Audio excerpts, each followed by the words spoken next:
আসসালামু আলাইকুম। স্বাগতম জানাচ্ছি আপনাদের সবাইকে স্বাস্থ্য কথা হেলথ টক ইউটিউব চ্যানেলে। বন্ধুরা, আপনি কি সারাক্ষণ দুশ্চিন্তায় থাকেন? ঘুমাতে গেলেই নানা চিন্তা মাথায় ঘোরে, মন অস্থির লাগে, বুক ধড়পড় করে? তাহলে আজকের ভিডিওটি শেষ পর্যন্ত অবশ্যই দেখবেন, কারণ আজ আমরা জানব দুশ্চিন্তা কেন হয়, দুশ্চিন্তা কমানোর ঘরোয়া উপায়, কিভাবে মানসিক শান্তি ফিরিয়ে আনবেন। ভিডিওটি ভালো লাগলে লাইক দিন এবং নতুন হলে চ্যানেলটি সাবস্ক্রাইব করে পাশে থাকা বেল আইকনে চাপ দিন। চলুন শুরু করা যাক। দুশ্চিন্তা কি ও কেন হয়?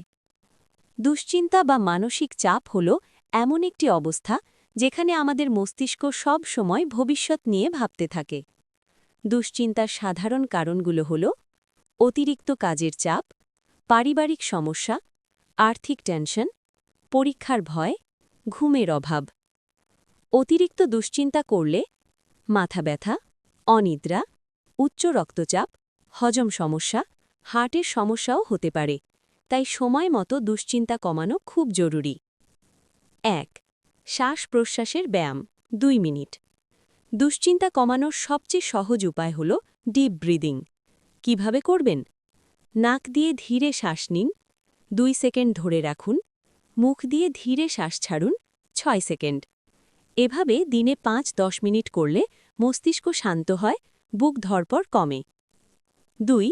দুশ্চিন্তা কমানোর ঘরোয়া পানীয়। কিছু পানীয় আছে যা মানসিক চাপ কমাতে সাহায্য করে।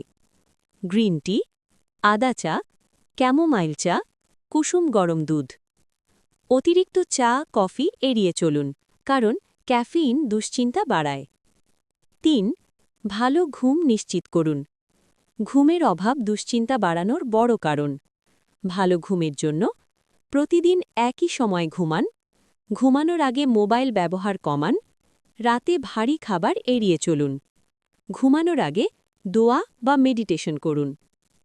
৪. প্রতিদিন হাঁটা ও হালকা ব্যায়াম।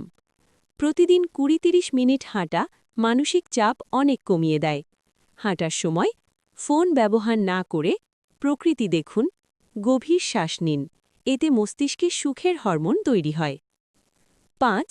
দুশ্চিন্তা কমাতে সহায়ক খাবার। কিছু খাবার আছে যা মন শান্ত রাখতে সাহায্য করে। কলা, পরিমিত, বাদাম, দই, শাকসবজি, ডার্ক চকলেট অল্প পরিমাণ। ৬. মেডিটেশন ও নামাজ বা ইবাদত। প্রতিদিন ১০ মিনিট মেডিটেশন বা মনোযোগ দিয়ে নামাজ আদায় করলে মন শান্ত হয়, নেতিবাচক চিন্তা কমে, আত্মবিশ্বাস বাড়ে। ইসলামিকভাবে দুশ্চিন্তা কমাতে আল্লাহর উপর ভরসা রাখুন। ৭. দুশ্চিন্তা লিখে ফেলুন। যা যা নিয়ে দুশ্চিন্তা করছেন সব কাগজে লিখে ফেলুন। এরপর ভাবুন, কোনটা আমার নিয়ন্ত্রণে, কোনটা আল্লাহর হাতে। এতে মন অনেক হালকা হয়। কখন ডাক্তারের কাছে যাবেন?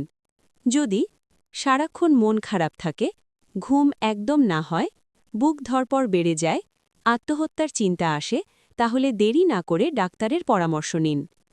বন্ধুরা, দুশ্চিন্তা জীবনের অংশ, কিন্তু দুশ্চিন্তায় ডুবে থাকা সমাধান নয়। আজকের ভিডিওতে বলা এই ঘরোয়া উপায়গুলো মেনে চললে ইনশাআল্লাহ মানসিক শান্তি ফিরে আসবে। ভিডিওটি উপকারে এলে লাইক দিন, কমেন্টে লিখে জানান আপনি কোন পদ্ধতিটা চেষ্টা করবেন। আর এমন আরও স্বাস্থ্য ভিডিও পেতে স্বাস্থ্য কথা চ্যানেলটি সাবস্ক্রাইব করুন। ধন্যবাদ সবাইকে। আল্লাহ হাফেজ।